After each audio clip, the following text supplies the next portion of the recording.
Welcome to GalleryID, where we match the name to the face. This tutorial covers how categories organize your headshots.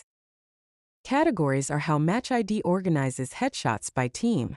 Think of them as folders for your roster photos. General is the default category. It's pinned to the top and can't be deleted or renamed.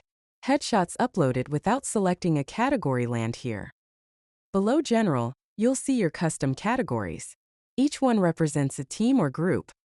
The plus button and three-dot menu let you add subcategories or manage existing ones. Subcategories sit inside categories.